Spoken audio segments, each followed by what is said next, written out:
अस्सलाम वालेकुम स्टूडेंट्स, कैसे हैं? उम्मीद करता हूँ आप सब लोग खैरियत से होंगे। तो आज का जो हमारा लेक्चर है वो HTML के ऊपर है। बेसिकली आज जो मैंने आपको बताना है वो ये बताना है कि HTML यानी वेब पेजेस, मैंने लास्ट टाइम लेक्चर में आपको बताया था कि वेब पेजेस कैसे बनते हैं, क्या तरीकाकार होता है, वेबसाइट किसे बोलते हैं, ये सारी डिटेल्स मैंने आपको बताई थी। आज जो है हम वेब पेज बनाते कैसे हैं, किस पे बनते हैं, कौन कौन से टूल्स यूज़ होते हैं आमतौर पे वेब पेज बनाने में, उसके बारे में डिस्कस करेंगे। जिसमें से एक अहम टूल जो है आपका HTML का है। ठीक है, तो नॉर्मली ये लेक्चर मैं ऑलरेडी डिलीवर कर चुका हूँ physically, but for lecture series मैं इसको रिपीट कर रहा हूँ आप लोगों के लिए। ये बताने जा रहा हूँ कि what is HTML। Basically HTML है क्या चीज़। तो वेब पेजेस जो हैं बेसिकली उनको HTML में बनाया जाता है नॉर्मली। ठीक है, तो HTML से बनता क्या है? It is a hyper text markup language.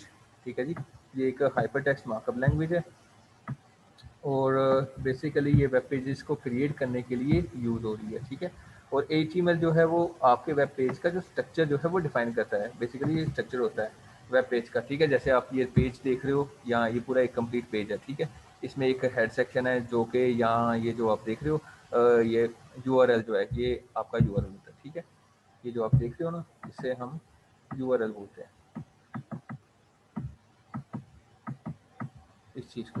ठीक है, तो ये यूआरएल है। तो ये बेसिकली आपके हेड सेक्शंस के अंदर आता है और ये टाइटल है आपका इंट्रोडक्शन टू HTML। तो वेब पेज का जो टाइटल होगा या यहाँ पे जो ये पेज जो नज़र आ रहा है वो है बेसिकली इंट्रोडक्शन टू HTML। ये इसका टाइटल है। ठीक है, जो उसके हेड सेक्शन के अंदर आ रहा है आमतौर पे। ठीक है, और ये पूरा एक कंप्लीट यूआरएल है। इस यूआरएल का क्या मतलब है?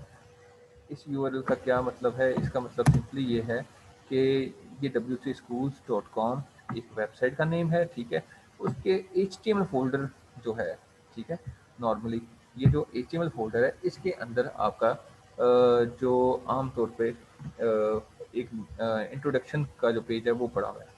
ठीक है, अब जैसे जैसे हम आगे लोकेट करेंगे वैसे वैसे इनके पेजेस भी चेंज होते रहेंगे, यानी कि ये स्पेसिफाई करता है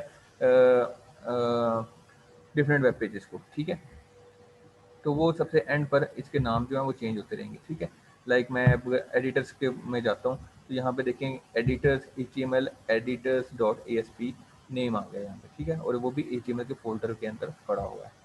तो हम बैक वापस इंट्रोडक्शन पे जाते हैं और वहाँ पे आगे कंटिन्यू करते हैं अपने HTML इंट्रोडक्शन को। तो इंट्रोडक्शन क्या कहता है भाई? ये कहता है कि भाई HTML में ना आमतौर पे आपके पास सीरीज ऑफ एलिमेंट्स हैं। मैं आपको ये बता रहा था कि जो आपका पूरा पेज है उसके डिफरेंट सेक्शन होते हैं।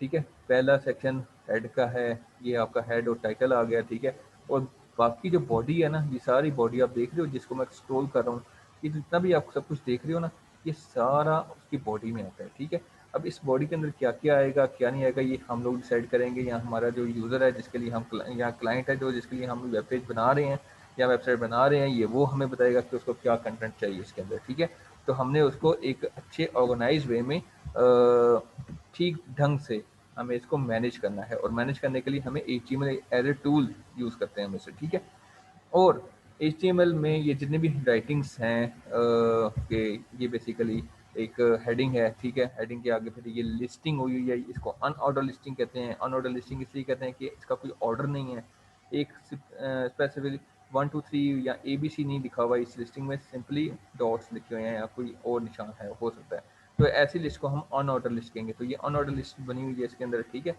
तो ये अब पेज के ऊपर कैसे दिखेगी या इसकी कोडिंग कैसे होगी, ये सारा HTML के अंदर होगा इसकी कोडिंग। ठीक है, फिर आगे ये एक हेडिंग है, उसके बाद ये सब हेडिंग है उसकी, फिर आगे ये सारी डिटेल्स दी हुई हैं, ये फिर आगे फर्दर डिटेल्स दी हुई हैं, कलर्स चेंज हुए हैं वगैरह वगैरह।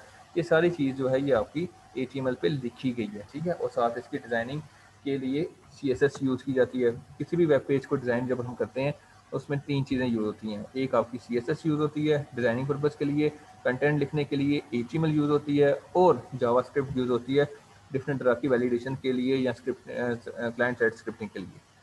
ठीक है, तो नॉर्मली HTML में आम आपके सीरीज ऑफ एलिमेंट्स होते हैं। ठीक है, कितने एलिमेंट्स हैं? सीरीज ऑफ एलिमेंट्स हैं, और ये एलिमेंट्स जो है वो आपके ब्राउज़र को बताते हैं कि किस तरह से कंटेंट को डिस्प्ले करवाना है ब्राउज़र के ऊपर, पेज के ऊपर। ठीक है, तो किस तरह से ब्राउज़र को समझाते हैं कि भाई हम किस तरह से आपने कंटेंट को डिस्प्ले करवाना है एक पेज के ऊपर, ठीक है। और HTML element label pieces the content such as this is heading, this is paragraph and this is link. यानी वो क्या कहता है कि ये जो HTML एलिमेंट्स हैं वो इन लेबल्स को या इन कंटेंट्स को दिखाता है, ठीक है। जैसे कि this is heading, this is paragraph, this is link वगैरह वगैरह जो भी है उसको एज इट इज करके दिखा रहा होता है। और एक सिंपल HTML डॉक्यूमेंट जो है वो कुछ इस तरह से आपको नजर आता है, HTML डॉक्यूमेंट। अब इस डॉक्यूमेंट के अंदर क्या दिखाया जा रहा है, इस HTML के अंदर सिंपली एक टाइटल, पेज का टाइटल दिखाया जा रहा है, उसके बाद एक हेडिंग दिखाई जा रही है और एक पैराग्राफ दिखाया जा रहा है, दैट्स इट। इसके अलावा कुछ भी नहीं दिखाया जा रहा है, ठीक है। तो ये आपका टिपिकल एक HTML डॉक्यूमेंट जो है वो इस तरह से आपको दिखाई देता है जैसे आपको दिखाई दे रहा है, ठीक है। अब मैं इसके पहले थोड़े से कंटेंट्स को एक्सप्लेन कर लूँ ताकि आपको पता चले कि ये क्या क्या है, ठीक है। एग्जांपल जो मैं इसकी थोड़ी सी एक्सप्लेन कर देता हूँ कि डॉक टाइप क्या चीज़ है। ये जो सबसे पहला एलिमेंट है, इसको एलिमेंट भी बोल सकते हैं और इसको टैग भी बोल सकते हैं, ठीक है। तो एलिमेंट या टैग ये जो पहला है इसका क्या मतलब है, इसका मतलब ये होता है कि ये जो डिक्लेरेशन है सबसे पहले आपने क्या काम करना है, डॉक टाइप HTML लिखना होता है, ठीक है। ये बताता है कि आप HTML वर्जन 5 डॉक्यूमेंट यूज़ कर रहे हो, ठीक है। यानी ये बताता है कि this document is HTML5 document, यानी कि ये HTML वर्जन 5 का डॉक्यूमेंट होगा। अगर आप ये यूज़ नहीं करते, डायरेक्ट HTML से यूज़ करते हो तो आपका ये वर्जन 1 होगा, ठीक है। तो अब आगे जाके HTML भी आपने यूज़ किया तो इसका मतलब क्या है, हाल ही HTML यानी वर्जन 5 को यूज़ करने के बाद दोबारा से HTML आपने लिखा है, वो इसलिए लिखा है क्योंकि ये एलिमेंट जो है is a root element of HTML page. HTML page का जो रूट एलिमेंट जो होता है ना, मेन एलिमेंट, वो ये है। ऊपर वाला सिर्फ वर्जन बता रहा है कि ये इसका वर्जन है या ये वर्जन यूज़ करेगा, ठीक है। आगे इसका हेड सेक्शन है। मैंने क्या बोला था, हेड सेक्शन जो है वो इतना एरिया होता है, जो माउस देख रहे हो ना आप, इतना एरिया। तो हेड सेक्शन के अंदर आपका टाइटल आ जाता है, यानी ये वाला टाइटल, ये आप देख रहे हो ना, इंट्रोडक्शन टू HTML जो लिखा हुआ है, ये वाला, ये चीज़ आ जाती है। तो टैब के ऊपर का जो टाइटल है वो आप कैसे लिख सकते हो, वो आप टाइटल टैग के थ्रू लिखोगे, और जो बीच में जो लिखा हुआ है आपने, यानी कि यहाँ पे पेज टाइटल है, तो यहाँ पे कोई भी टाइटल आप लिख सकते हो और वो टाइटल आपका यहाँ इस टैब के ऊपर आपको दिखाई देगा, ठीक है। और फिर आपने फौरी तौर पे हेड सेक्शन को क्लोज कर देना है। ये आप हेड सेक्शन को क्लोज करोगे और टाइटल भी आ जाएगा आपका बीच में, ठीक है, दैट्स इट। उसके बाद आपकी बॉडी शुरू होती है, यानी पेज की बॉडी, यानी कि ये पूरा एरिया, ये जो एरिया आप देखते हो पूरे का पूरा एरिया, ये वाला एरिया जिसके अंदर आप ये सारा कुछ देख रहे हो। तो ये चीज़ जो है आपकी कहाँ पे यूज़ होगी, बॉडी टैग के अंदर यूज़ होगी। बॉडी के अंदर आप कोई भी किसी भी तरह का एलिमेंट यूज़ कर सकते हो, किसी भी तरह का ट्रैक यूज़ कर सकते हो, नो प्रॉब्लम। किसी भी तरह की बंदिश नहीं है, किसी तरह की रुकावट नहीं है आपके पास, आप आज़ाद हो, आप कर सकते हो इसमें जो भी आप चाहो। किसी भी तरह का एलिमेंट आप यूज़ करना चाहो आप कर सकते हो जो HTML ने डिफाइन कर रखे हैं। तो H1 आपके पास हेडिंग 1 है। H1 से क्या बनता है, हेडिंग 1 आपके पास 6 तरह की हेडिंग्स हैं, H1, H2, H3, H4, H5, H6, समझ आ गई। 6 से ऊपर कोई हेडिंग नहीं है या नीचे कोई नहीं। सबसे H1 सबसे बड़ी हेडिंग है, उससे छोटी H2 होगी, उससे छोटी H3, और करते करते सबसे छोटी H6 होगी, ठीक है। और फिर P टैग है। P टैग से क्या बनता है भाई, P से क्या बनता है, पैराग्राफ, ओके। तो पैराग्राफ देने के लिए आपको पी टैग को यूज़ करना है। तो ये जो टैग है पी, अब आप सोच रहे होंगे कि ये दो दो टैग्स क्यों है, एक इधर भी है और एक इधर भी है। वो इसलिए कि एक स्टार्टिंग टैग होता है और एक एंडिंग टैग होता है। यहाँ पे भी देखें, एक स्टार्टिंग टैग है HTML का, और यहाँ पे जब डॉक्यूमेंट खत्म होगा वहाँ पे भी आपने HTML का एंडिंग टैग लिख देना है यहाँ पे, ठीक है। ये भी आपने लिख देना है। इसी तरह से बॉडी का भी एंडिंग टैग है, और पी टैग है तो इसका भी स्टार्टिंग टैग है, और क्लोजिंग टैग भी है, टैग भी है। और H1 है तो H1 का भी क्लोजिंग टैग है। तो जब क्लोजिंग टैग होगा तो उसमें क्या होता है, फॉरवर्ड स्लैश एक लग जाती है, बाकी कोई फर्क नहीं रहता। स्टार्टिंग और एंडिंग में सिर्फ एक फॉरवर्ड स्लैश एंडिंग टैग में लगेगी, और स्टार्टिंग टैग में एक ही टैग, एक ही कोई भी बल्कि स्लैश नहीं लगती, सिंपल H1। और क्लोजिंग टैग में एंगुलर ब्रैकेट्स के साथ फॉरवर्ड स्लैश और फिर H1, ठीक है। फॉरवर्ड स्लैश में इसको बोल रहा हूँ, ये जो चीज़ है ना आपको नजर आ रही है, इसको फॉरवर्ड स्लैश बोलते हैं, ठीक है। ओके जी। अब कुछ टैग ऐसे भी होते हैं जो सिंगल टैग होंगे, वो हम इंशाल्लाह फर्दर कवर करेंगे लेक्चर में, फर्दर लेक्चर्स में देखेंगे, ठीक है। तो ये टाइटल हो गया आपका, बॉडी भी मैंने आपको बता दिया, H1 और पी टैग का भी मैंने बता दिया। तो आमतौर पे आपके जो टैग्स नेम है, यानी यहाँ पे आपका बताया जा रहा है कि HTML एलिमेंट कैसे वर्क करता है। इसका एक स्टार्ट टैग होता है और स्टार्ट टैग और एंड टैग के दरमियान में जो को भी कंटेंट्स आपने देना है, जैसे कि यहाँ पे एक स्टार्टिंग टैग है और एक एंडिंग टैग है, इसके अंदर जो भी कंटेंट आप लिखोगे वो आपका पेज डिस्प्ले करेगा, ठीक है, आपके पेज में डिस्प्ले हो रहा होगा। लेकिन ये जो टैग्स हैं ये डिस्प्ले नहीं होंगे, समझे। ये टैग जो है ना ये ब्राउजर को समझाने के लिए हैं कि भाई इस मकसद के लिए हमने ये कंटेंट लिखा है। लाइक अब ब्राउजर को कैसे पता चलेगा कि आपने हेडिंग लिखनी है, हेडिंग के लिए अब H1 लिखना है, लाइक, ठीक है, यहाँ पे लिखा हुआ है H1। अब हेडिंग, ये जो टैग्स है ना ये बेसिकली ब्राउजर को बता रहे हैं कि भाई हेडिंग तुमने लिखनी है, ठीक है। और जो डिस्प्ले होगा ना पेज के ऊपर वो इतना ही एरिया होगा, ये दिखाई दे रहा है आपको, माय फर्स्ट हेडिंग, इतना पेज पे लिखा जाएगा। बाकी ये जो चीज़ आपने लिखी हुई है ना ये ब्राउज़र को समझाने के लिए लिखी हुई है कि भाई ये मेरा जो कंटेंट है जो मैंने अंदर लिखा हुआ है इसको तुमने H1 में दिखाना है। फिर बाकी ये पी पैराग्राफ में आपने माय फर्स्ट पैराग्राफ ये जो लिखा हुआ है इसको पैराग्राफ फॉर्म में दिखाना है आपने। इस तरह से और भी काफ़ी चीज़ें हैं जो हम फर्दर पढ़ेंगे, आगे मजीद पढ़ेंगे, जैसे जैसे अब आगे जाएंगे हम पढ़ते रहेंगे, ठीक है। तो इस तरह से ये सारी चीज़ें हम एक्सप्लोर भी करेंगे और प्रैक्टिकल भी करते रहेंगे साथ साथ, ठीक है। तो ये ब्राउज़र को समझाने के लिए आमतौर पे है और ये ब्राउज़र अपने लिए इन टैग्स को रख लेता है और इसके अंदर का जो कंटेंट्स है वो आपके पेज पे डिस्प्ले करवा देता है, ठीक है जी। तो ये स्टार्टिंग टैग हो गया, फिर एंडिंग टैग हो गया। ये BR टैग जो है वो स्पेशल, इसका एंडिंग टैग नहीं है, मैंने जैसे बताया था आपको कि कुछ टैग जो हैं वो बगैर एंडिंग टैग के होंगे, ठीक है। Some elements have no content like BR, इसका कोई कंटेंट भी नहीं है, ये पेज ब्रेक है बेसिकली, ठीक है। यहाँ सॉरी एम्प्टी स्पेसेस के लिए, एम्प्टी एलिमेंट्स के लिए। These elements are called empty elements. Empty elements do not have end tag, ठीक है। तो empty elements जो है उनका कोई end tag नहीं होता, ये empty element खाली elements के लिए होते हैं, ठीक है। तो जब आप ब्राउज़र पे ये सारा कुछ देखेंगे तो कुछ आपको इसका रिजल्ट जो है, ये ऊपर वाली जो कोडिंग है जो हमने ये ऊपर दिखाई है, इसका जो रिजल्ट आपको नजर आएगा वो कुछ इस तरह से नजर आएगा, ठीक है। ये तो ये चीज़ आपको इस तरह से नजर आने वाली है, ठीक है, ब्राउज़र पे। तो इसको हम चलें ट्राई कर लेते हैं और मैं दिखा भी देता हूँ आपको। लेकिन इससे पहले हम इसका HTML का पेज का स्ट्रक्चर भी देख लें। HTML ये देखें HTML है, ये पूरे का पूरा एक पेज को कवर कर रहा है। मीन्स कि ये जो HTML टैग है ना इसका मतलब क्या है कि पूरी की पूरी वो एक लेआउट आपके लिए बना देता है। उस लेआउट के अंदर आप हेड सेक्शन रखते हो और उसके अंदर टाइटल रखते हो, तो हेड सेक्शन का एरिया इतना सा है। बाकी बॉडी जो है वो आपकी प्रॉपर बॉडी है जिसके अंदर आप कुछ भी लिख सकते हो, कुछ भी लिख सकते हो। और ये आपकी सारा कुछ HTML टैग्स के अंदर आएंगे, HTML टैग के बाहर कुछ नहीं आएगा, HTML टैग्स के अंदर आएंगे। ये HTML ओपनिंग और क्लोजिंग टैग के अंदर बीच में आपके सारे टैग्स आएंगे। अगर इन जो चीज़ इसके बाहर आएगी वो इसकी समझ में नहीं आएगी कुछ, ठीक है, वहाँ पे एरर आ सकता है। तो content inside the body section, the white area above will be displayed in the browser. The content inside the title will be shown in the browser's title bar on the page tag. ठीक है। तो HTML की ये आगे brief छोटी सी history है, इसको मैं नहीं बताऊंगा, आप खुद पढ़ लीजिएगा इसको। तो हम अभी छोटा सा एक प्रैक्टिकल कर लेते हैं, ठीक है। मैं इसी को कॉपी करता हूँ और आपको बताता हूँ कि नेक्स्ट आपने करना क्या है। आमतौर पे एडिटर्स की बात करें तो आपके पास आमतौर पे नोटपैड एडिटर भी है, ठीक है। एडिटर्स, इससे पहले कि मैं आपको थोड़ा सा प्रैक्टिकल करूँ, मैं एडिटर्स के बारे में बता दूँ आपको कि एडिटर्स क्या होते हैं।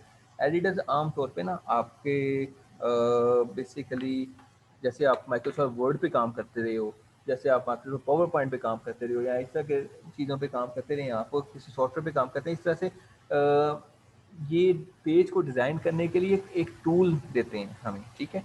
उसको हम एडिटर बोलते हैं। वो एडिटर कई तरह का हो सकता है, वो नोटपैड भी हो सकता है, नोटपैड प्लस प्लस भी हो सकता है, ड्रीम वीवर भी हो सकता है। कई तरह के बहुत ही जदीद किस्म के एडिटर्स भी हमारे पास अवेलेबल हैं जो हमें कोडिंग में भी हेल्प करते हैं। लेकिन हम स्टार्टिंग एरिया में हम उस साइड पे नहीं जाएंगे, हम लोग नोटपैड को ही फोकस करेंगे, यहाँ पे मैक्सिमम नोटपैड प्लस प्लस पे जाएंगे।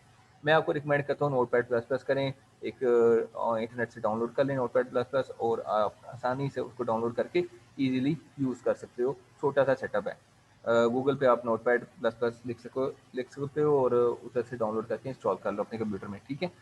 तो इसमें क्या है, बेसिकली नोटपैड में आमतौर पे आप क्या करते हो, वेब पेजेस को क्रिएट करते हो, उनका कोड लिखते हो, ठीक है। नोटपैड पे क्या होता है, आप वेब पेजेस का को क्रिएट करते हो, मॉडिफाइड करते हो by using professional HTML editors, ठीक है।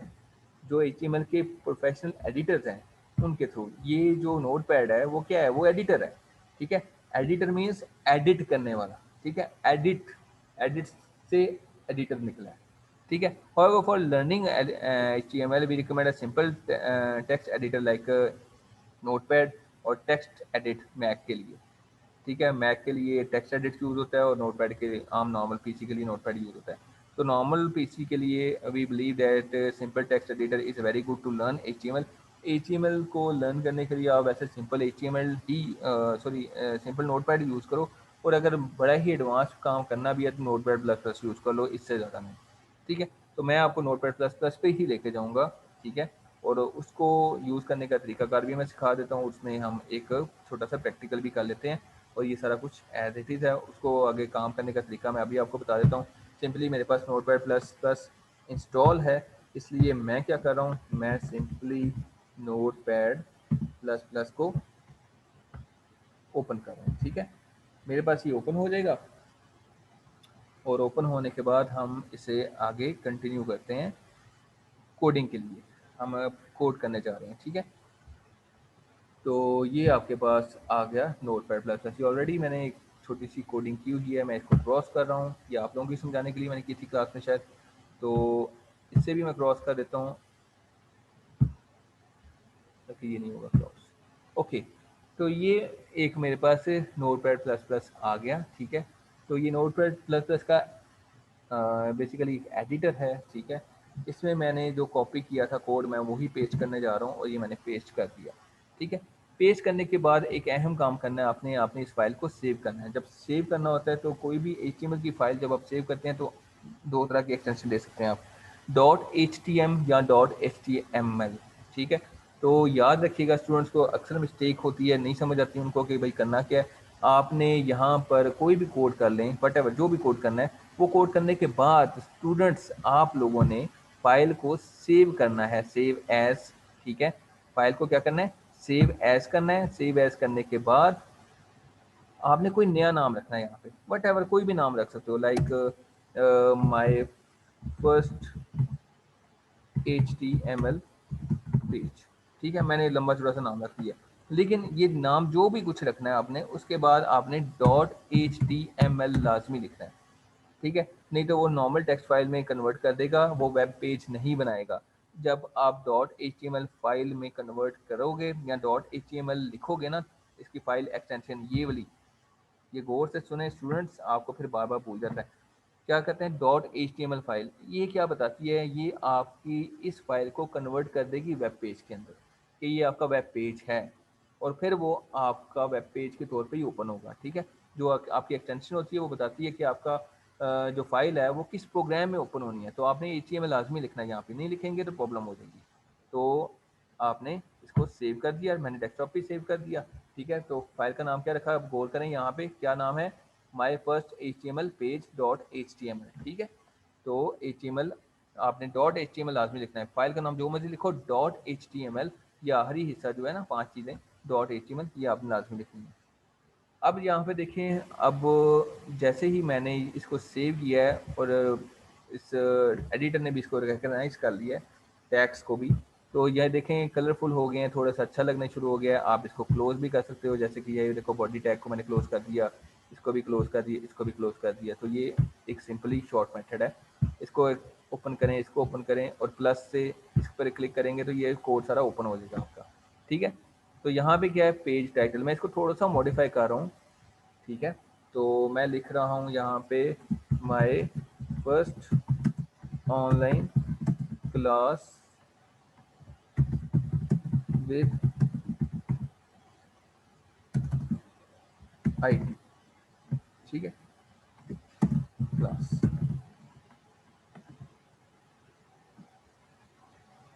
ओके, इसके बाद हम यहाँ पे लिख देते हैं my first heading. First heading में आप कुछ भी लिख सकते हो, यहाँ पे नॉर्मली यहाँ पे मैंने फर्स्ट हेडिंग ही लिख देते हैं, चलें ऐसे ही कर लेते हैं, और माय फर्स्ट पैराग्राफ में भी ऐसे ही लिख देते हैं, एज इट इज़ जाने देते हैं हम, ठीक है। और इसको Ctrl+S कर दिया, मैंने सेव कर दिया। अब सेव करने के बाद मैं इसको 2-3 तरह से रन कर सकता हूँ। पहला तरीका ये है कि आप सीधा ब्राउज़र के पास चले जाओ, सॉरी यहाँ पे चले जाएँ, डेस्कटॉप पे चले जाएँ, डेस्कटॉप पे आपकी फ़ाइल पड़ी होगी, ठीक है। माय फर्स्ट पेज ये पड़ी हुई है फाइल, ठीक है, ये पड़ी है। तो यहाँ पे जाके भी आप दिखा सकते हो, बता सकते हो, डायरेक्टली ओपन कर सकते हो यहाँ पे। और अगर यहाँ पे ओपन नहीं करना चाह रहे तो इसका शॉर्टकट मेथड ये है कि रन कर दें यहाँ पे और लॉन्च इन गूगल क्रोम। तो ये आसान और बड़ा अच्छा मेथड है, आप यहाँ से डायरेक्टली रन कर सकते हो इसको।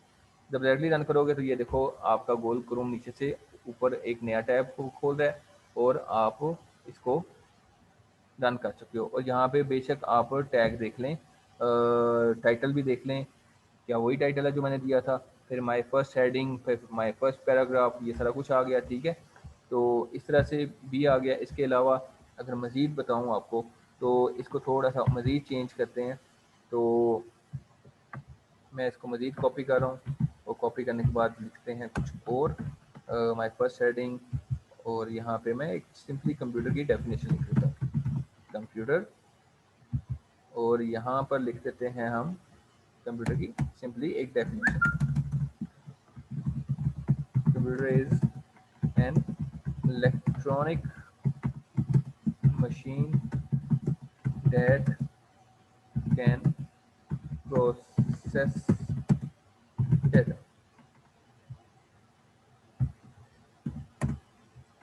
ठीक है जी, और मैंने सेव कर दिया सिंपली। और अब मैं इसको दोबारा से नोटपैड में ओपन कर रहा हूँ। अब यहाँ पे देखें दो टैब्स ओपन हो गए, ठीक है। एक टैब ओपन हुआ पहले वाला था और एक ये न्यू ओपन हुआ है, my first heading, my first paragraph, computer electronic machine that can process data. और यहाँ पे पुराना टैब भी आपको दिखाई दे रहा है, ठीक है। तो इसको बेशक क्लोज कर दें, जो ओल्ड टैग था आपका, ठीक है।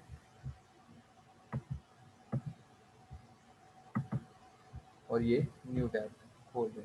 और जब भी आप कोई चेंज करते हैं इस डॉक्यूमेंट के अंदर, आपने उसको कंट्रोल+S ज़रूर करना है, तभी ये वो चेंजेस रिफ्लेक्ट होंगी।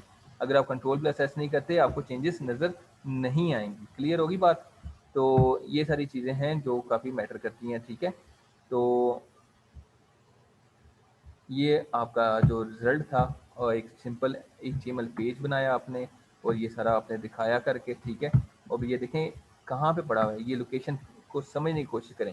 ये फाइल पड़ी है कहाँ पे, सी में यूज़र्स के अंदर मोहम्मद, आगे ये स्पेस है तो उसकी जगह पे उसने ये %20 यूज़ किया, मोहम्मद अबरार एडमिन। डेस्कटॉप के अंदर my first HTML page dot HTML ये पड़ा हुआ है कहाँ पे, ये यहाँ पे पड़ा हुआ है, ये आप देख सकते हो यहाँ पे, ठीक है। ये चीज़ पड़ी हुई है यहाँ पे। क्लियर। तो इस तरह से है सारा काम। इसके बाद मज़ीद अगर आप देखना चाहें तो हम आगे थोड़ा सा और इसे लेके चलते हैं।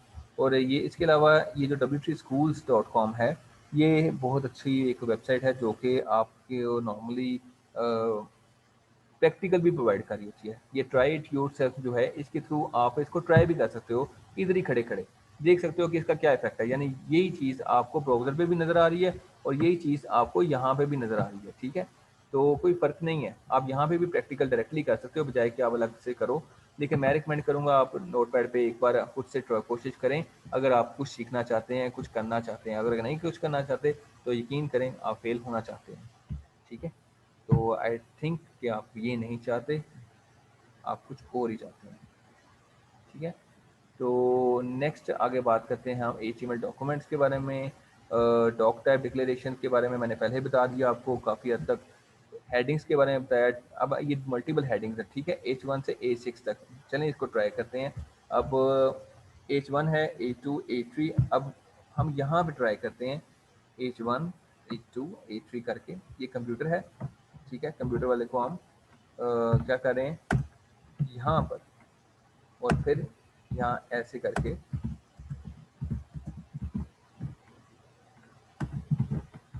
चेंज करें, ठीक है। और यहाँ पे देखें तो हम यहाँ पे H2 लिख रहे हैं और यहाँ पर भी मैंने H2 इसको मॉडिफाई कर रहा हूँ, ठीक है। यहाँ पे मैं H3 कर रहा हूँ, यहाँ पे मैं H4 कर रहा हूँ, यहाँ पे मैं H5 कर रहा हूँ और यहाँ पे मैं H6 कर रहा हूँ। और ठीक कॉरस्पॉन्डिंगली मैंने यहाँ पे भी चेंजेस करनी है।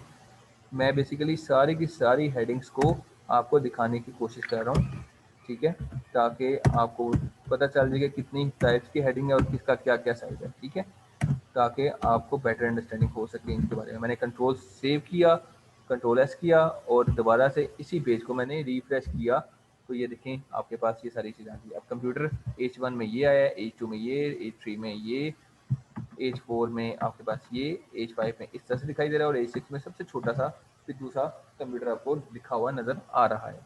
क्लियर? आगे बात करते हैं फर्दर पैराग्राफ्स के बारे में। पैराग्राफ्स भी इसी तरह से ही हैं, जैसे मैंने आपको बता दिया। लिंक्स के बारे में बात करते हैं, लिंक्स किस तरह से बनते हैं। लिंक्स का एक छोटा सा मैं आपको बता देता हूँ कि लिंक किस तरह से क्रिएट होता है। बेसिकली आमतौर पे आपका जो लिंक बनता है वो इस तरह से बन रहा होता है। मैंने ये ट्राइट ब्राउज़र एडिटर ओपन किया है यहाँ का, और यहाँ पे ए टैग यूज़ होता है किसी भी लिंक को बनाने के लिए। आमतौर पे आपका जो लिंक होता है उसमें जब आप माउस लेकर आते हो तो उसका जो माउस है वो चेंज हो जाता है, वो हाथ का निशान आता है बना हुआ। तो इसका मतलब फ़ौरन से समझ लीजिए कि ये एक लिंक है। अभी इस चीज़ को छोड़ दें कि ये इंटरनल लिंक है या एक्सटर्नल लिंक है, बस ये एक लिंक है।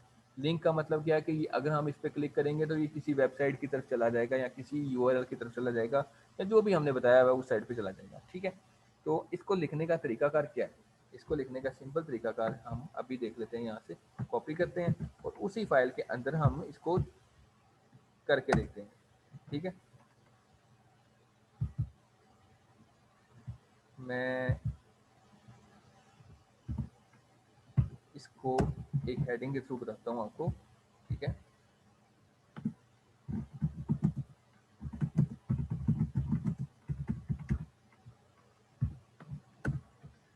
साथ में मैंने ये बता दिया, सॉरी।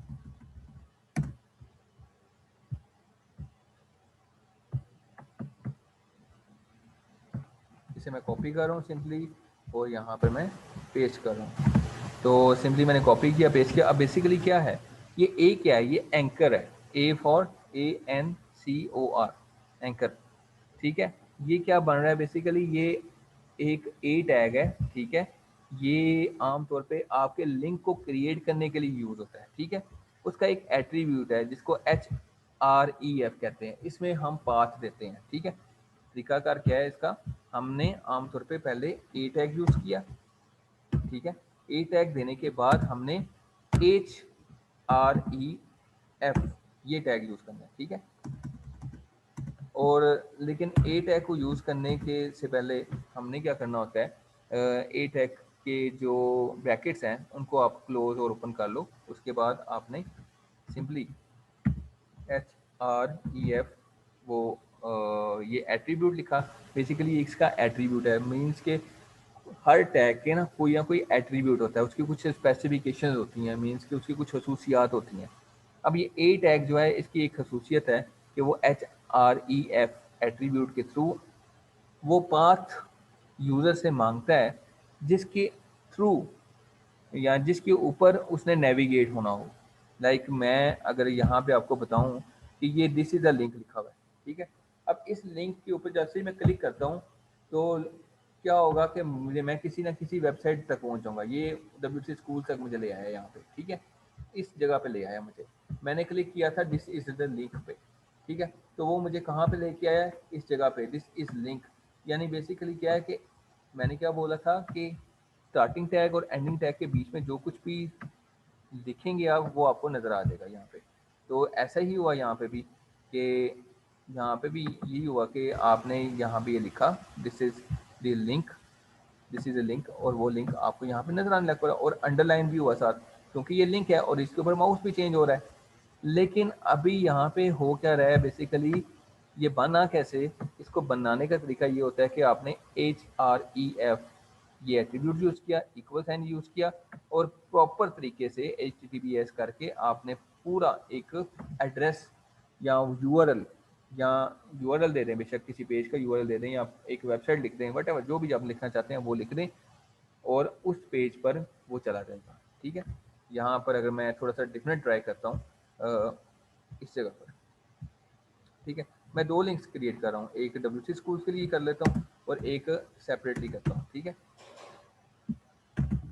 यहाँ पे मैं HTTPS यूज़ किया www.gmail.com। ठीक हो गया, और यहाँ पे मैं इसे क्लोज कर रहा हूँ। ठीक है, क्लिक फॉर जीमेल लॉगिन।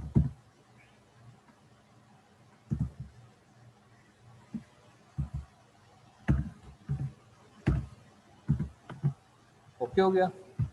तो अब क्या लिखा हुआ आएगा यहाँ पे कि जीमेल लॉगिन के लिए आप यहाँ पे क्लिक करें। आप जैसे क्लिक करेंगे तो जीमेल पे चले जाएंगे, ठीक है। तो ये HREF क्या कहाँ पे लेके जाएगा, जब हम इस टेक्स्ट पे क्लिक करेंगे तो हमें वो रीडायरेक्ट कर देगा इस जगह पर gmail.com पे। इसी तरह से जिस लिंक पे जब क्लिक करेंगे तो W3 स्कूल पे हमें वहाँ पे ले जाएगा, ठीक है। जिससे लिंक फॉर W3 स्कूल्स ये भी लिख देता हूँ, ठीक है। और मैंने सेव कर दिया। सेव करने के बाद मैं इसको रन कर रहा हूँ कहाँ पे, क्रोम के अंदर। और यहाँ पे देखें ये दो जगह पे मेरे पास इकट्ठा साथ साथ लिखा हुआ आ गया, ठीक है। तो अब ये साथ साथ लिखा हुआ है, क्यों लिखा हुआ है, क्योंकि ये यहाँ पे, क्योंकि मैंने इस पर कोई एज सच नहीं था दिया हुआ। बेसिकली ये कोई इनलाइन नहीं है, या फिर ये पूरी का पूरा ए टैग जो है ये कंप्लीट ब्लॉक नहीं है, ठीक है। इस वजह से ये साथ साथ आ गया। इसको क्लोज करने का या नई लाइन में लेके आने का भी एक मेथड होता है, ठीक है। वो भी हम करेंगे, लेकिन फर्स्ट हम ये देख लेते हैं कि how to create a link. Create, अब देखिए this is link for W3 school. इस पर मैं क्लिक करता हूँ तो मैं ये W3 स्कूल्स पे आ गया हूँ। यहाँ पे जस्ट मैंने क्लिक किया, ठीक है। तो ये देखें W3 स्कूल्स पे मुझे शिफ्ट कर दिया। अब मैं वापस जाता हूँ और यहाँ पे login for, click for Gmail login, तो जीमेल लॉगिन पे क्लिक करता हूँ। तो यहाँ पे gmail.com पे ये मेरी जो इनबॉक्स है वहाँ पे आ गया, ठीक है। मुझे वहाँ पे ले आया ये अपने मेरे इनबॉक्स में, ठीक है। तो ये इस तरह से हो गया। अब मैं दोबारा वापस जाता हूँ और ये इस जगह पे दिखा रहा हूँ। तो इस तरह से आपका लिंक क्रिएट होता है, इस तरह से आपके हेडिंग्स बनती हैं, इस तरह से आपके पैराग्राफ्स बनते हैं, और इस तरह से आपका पेज बनता है, ठीक है। आई होप आपको इस लेक्चर की अच्छी समझ आई होगी। अगर कोई समझ नहीं आई तो आप मुझसे पूछ सकते हैं, डिस्कशन करना चाहें तो कर सकते हैं, नो प्रॉब्लम। और इसका आपको मैं रिकमेंड करता हूँ कि आप लाजमी तौर पे एक बार प्रैक्टिकल करें, जितना भी मैंने आपको बताया। कुछ भी अपने बारे में लिखकर वट एवर कुछ भी लिखिए, तीन चीज़ों का आप, चार चीज़ों का प्रैक्टिकल ज़रूर करें, ठीक है। आपने हेडिंग्स देखनी है, पैराग्राफ्स देखने हैं, इसके अलावा आपने लिंक की भी प्रैक्टिस करनी है। ये तीनों चीज़ों की आप प्रैक्टिस करें, और उसके बाद कोई प्रॉब्लम आती है तो आप मुझसे कंसल्ट कर सकते हैं। या नहीं तो नहीं करेंगे तो आगे आगे आके आपकी प्रॉब्लम, आपके लिए प्रॉब्लम हो सकती है। तो बहरहाल इतना आसान काम है, कोई मुश्किल चीज़ नहीं है, बहुत ही सिंपलिसिटी वाला काम है। तो कोई मुश्किल चीज़ नहीं है इसमें, आप लोग इसकी प्रैक्टिस करें और प्रैक्टिस करके ही दोबारा क्लास में आइएगा, ठीक है। और अगली वीडियो मेरी या अगला लेक्चर मेरा तभी लीजिएगा जब आप इसकी प्रैक्टिस कर लें, ठीक है जी। और इसके प्रैक्टिस करना कोई मुश्किल चीज़ नहीं है, मैं आपको पहले बता रहा हूँ, ठीक है। तो नेक्स्ट हम आगे फिर फर्दर पढ़ेंगे तीन चार चीज़ें, और इंशाल्लाह फिर आगे कवर अप करेंगे उन चीज़ों को, ठीक है जी। आज के लिए इतना ही काफ़ी है, इजाज़त दीजिए, अल्लाह हाफिज़।